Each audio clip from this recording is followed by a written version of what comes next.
नमस्कार दोस्तों। आज की डेट में हम लोग जो है यूपी पीसीएस मेंस 2021 का जो जीएस पेपर फर्स्ट था, तो उसी में कितने प्रश्न आए थे पीसीएस एकेडमी के नोट से, तो उन सारी चीज़ों के बारे में देखेंगे। जो प्रश्न है दोस्तों वो आपके जो प्रॉपर लेक्चर होते हैं और बाकी सारी चीज़ें हैं उनसे मैं आप लोगों को नहीं दिखा रहा हूँ।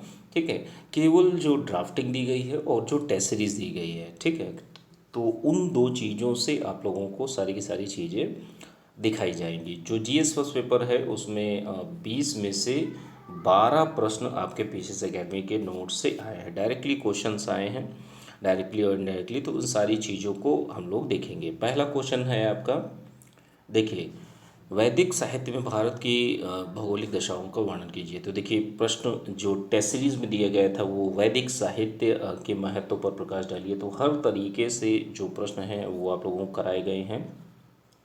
अब इसमें देखिए दूसरा क्वेश्चन भी टेस्ट सीरीज में टेस्ट क्वेश्चन नंबर 14 था, वैदिक कालीन साहित्य के महत्व पर टिप्पणी कीजिए। ठीक है, दूसरा प्रश्न है, उत्तर प्रदेश के क्रांतिकारियों का भारतीय स्वतंत्रता संघर्ष में योगदान का मूल्यांकन कीजिए। तो इन सारी चीज़ों के बारे में बताना था। ठीक है, अब इसमें देखिए, उत्तर प्रदेश के स्वराज्यवादियों की भूमिका को स्पष्ट कीजिए, ये आपका था। अगला प्रश्न जो है आपका वो है, भारत की सांस्कृतिक विरासत के वैज्ञानिक पहलुओं की विवेचना कीजिए। चौथा नंबर क्वेश्चन है आपका ये वाला। ठीक है, तो चौथे नंबर क्वेश्चन को देख लेते हैं। देखिए, प्राचीन भारतीय वैज्ञानिक साहित्य पर टिप्पणी कीजिए। तो ये डायरेक्टली क्वेश्चन जो है प्रश्न संख्या 335 है। ड्राफ्टिंग में आप लोगों को चीज़ों को बताया गया है, इसमें सारी की सारी चीज़ें वैज्ञानिक साहित्य जो था प्राचीन भारतीय इतिहास का, तो उन सारी चीज़ों के बारे में बताया गया है। ठीक है, अगला प्रश्न जो है आपका वो है आपका, परीक्षण कीजिए कि क्षेत्रीय क्षेत्रवाद राष्ट्रीय एकता को कैसे प्रभावित करता है। ठीक है, छठवां नंबर क्वेश्चन है आपका, तो इसको देख सकते हैं। ड्राफ्टिंग के माध्यम से भी आपको बताया गया है कि किस तरीके से भारत की एकता के समक्ष कौन कौन से खतरे हैं उनकी विवेचना कीजिए। तो इसमें देखिए, क्षेत्रवाद है, विभाजनकारी राजनीति, असंतुलित विकास है, ये सारे के सारे पॉइंट्स आप लोगों को जो भारत की एकता के समक्ष उत्पन्न जो खतरे हैं उनके बारे में बताएगा। तो यहाँ क्षेत्रवाद के स्पेशली बताना था। ठीक है, अगला क्वेश्चन क्या है, भारत में क्षेत्रीयतावाद उदय होने के कारणों पर परिचर्चा कीजिए। तो ये सारी की सारी चीज़ें क्षेत्रवाद के बारे में बताया गया है, ड्राफ्टिंग के फॉर्मेट में भी बताया गया है। और ये देखिए, क्वेश्चन के फॉर्मेट में टेस्ट संख्या जो है प्रश्न संख्या 10 थी, क्षेत्रवाद से क्या तात्पर्य है, इसके परिणामों की विवेचना कीजिए। तो इस तरीके से क्वेश्चंस, डायरेक्टली क्वेश्चंस आए हैं। अगला क्वेश्चन है, उत्तर प्रदेश के उद्योगों और प्रमुख औद्योगिक केंद्रों का वर्णन कीजिए। तो ये आपका उत्तर प्रदेश से संबंधित क्वेश्चन था। उत्तर प्रदेश में आर्थिक विकास एवं में उद्योगों के महत्व पर चर्चा कीजिए। तो ये डायरेक्टली क्वेश्चंस आपका प्रश्न संख्या 358 करंट अफेयर का प्रश्न है, तो इसमें आप लोगों का पूछा गया है।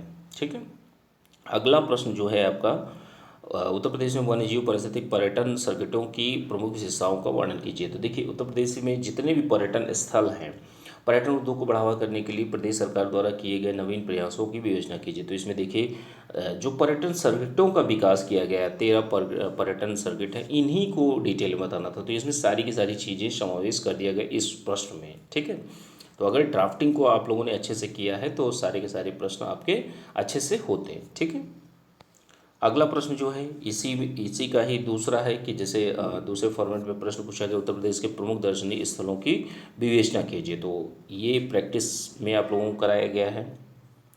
अगला प्रश्न जो है आपका वो है ग्रामीण अधिवासों से संबंधित। तो देखिए, ग्रामीण अधिवासों से संबंधित ये अगला प्रश्न ही था। ठीक है, देखिए, पर्यटन स्थल वाला था। ठीक है, फिर उसके बाद गंगा की ग्रामीण अधिवासों के प्रतिरूपों की विवेचना कीजिए। तो ये वाला प्रश्न जो है आपका, ग्रामीण अधिवासों के प्रकारों पर प्रकाश डालिए। तो ये सारी की सारी चीज़ें इस टेस्ट सीरीज के क्वेश्चन से आपकी कवर हो जाती है। ठीक है, तो जो प्रश्न आप लोगों को कराए गए हैं, प्रैक्टिस करवाई गई है, अगर आप उन चीज़ों का प्रैक्टिस अगर अच्छे से करते हैं तो आपका पेपर नो डाउट बहुत ही अच्छा जाएगा। ठीक है, और क्या है इसमें जो है गुप्तकालीन साहित्य की बात हो रही है। तो देखिए गुप्तकालीन साहित्य वाला जो क्वेश्चन है इसको अब हम लोग आगे देखेंगे। देखिए ये है गुप्तकालीन में विज्ञान प्रौद्योगिकी के विकास पर प्रकाश डालिए, 11वां नंबर क्वेश्चन है आपका। तो इसमें देखिए गुप्त काल में जो भी लिटरेचर था, जो भी विज्ञान और प्रौद्योगिकी से संबंधित जो चीज़ें थी, तो वो आपके इसमें बताई गई हैं। ठीक है, तो ये सारी की सारी चीज़ें ओवरऑल में आपका सारी चीज़ें आ जाती हैं। अगला प्रश्न जो है आपका 12वां नंबर क्वेश्चन को छोड़ दीजिए। अब अगले प्रश्न में चलते हैं। अगला प्रश्न क्या है आपका, बाल संकट वाला मिला नहीं था।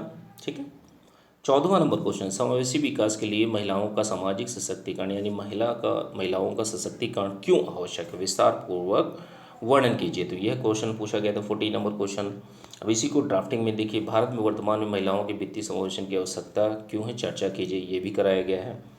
अगला प्रश्न, भारत में महिला सशक्तिकरण के किए गए प्रयासों को समझाइए और महिलाओं सशक्तिकरण में बाधक तत्वों को भी रेखांकित कीजिए। तो ये आपका क्वेश्चन नंबर 5वां है। ठीक है, इसको भी आप लोग देख सकते हैं।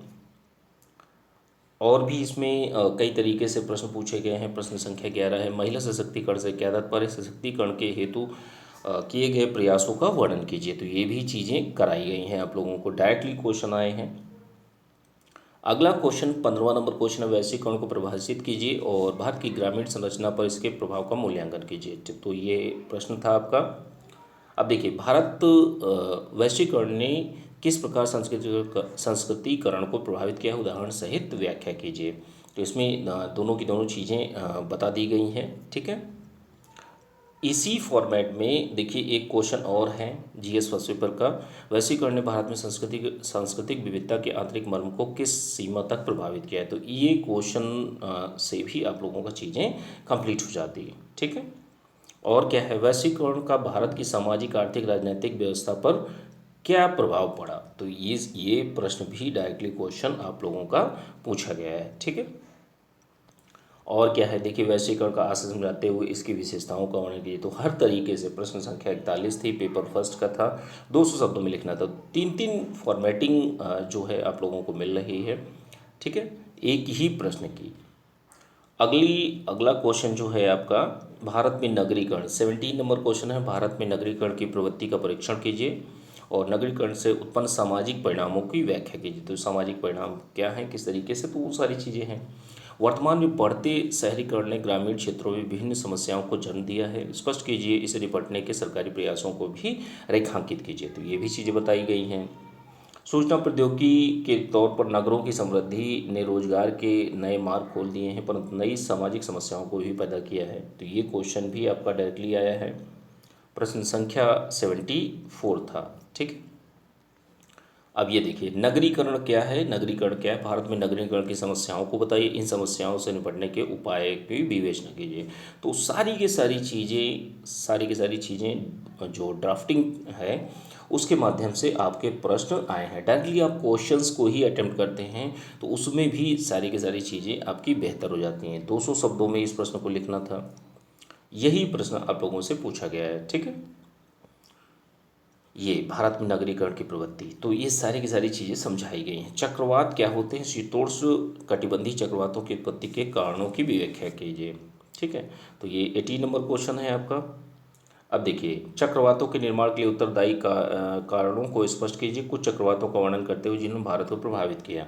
तो ये हर तरीके से चीज़ों को बेहतर ढंग से आप लोग कर सकते थे। ठीक है, और क्या है, चक्रवात के उत्पत्ति के लिए उत्तरदायी कारणों को संक्षेप में बताइए। प्रश्न संख्या 10 है, तो इसको भी आप लोग देख सकते हैं। ठीक है, अब अगला प्रश्न जो है वो आपका 20वां नंबर क्वेश्चन है।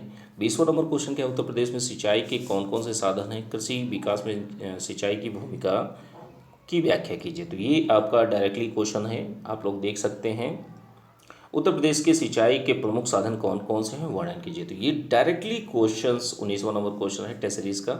तो ये डायरेक्टली प्रश्न आपके आए हैं, इनसे अगर आप लोग सारी की सारी चीज़ों की प्रैक्टिस अगर अच्छे से करते हैं, क्योंकि देखिए बिना प्रैक्टिस के कोई भी चीज़ें सही नहीं होने वाली। आप चाहे जितना पढ़ लीजिए, चाहे जितना लेक्चर देख लीजिए, क्योंकि जब आप लिखेंगे और वो भी सही तरीके से, सही दशा और दिशा में लिखेंगे, जो क्वेश्चन के फॉर्मेट में आप लोगों को बताया गया है उसी के फॉर्मेट में जब लिखना स्टार्ट करेंगे तभी चीज़ें बेहतर होंगी, तभी आपकी मुख्य परीक्षा भी बेहतर होगी। तो अच्छे से अभी से यूपीपीसीएस में 2022 की अच्छे से तैयारी शुरू कर दीजिए। पीडीएफ नोट्स और सारी चीज़ें ले सकते हैं। जो नंबर है 9140085178, इस नंबर पर मैसेज करके आप लोग जानकारी ले सकते हैं। जो पेड ग्रुप है 2022 के लिए चल रहा है, तो जो लोग भी अपना इच्छुक हो ज्वाइन कर सकते हैं। ठीक है, चलिए ठीक है, मिलते हैं अगले वीडियो में। Thank you.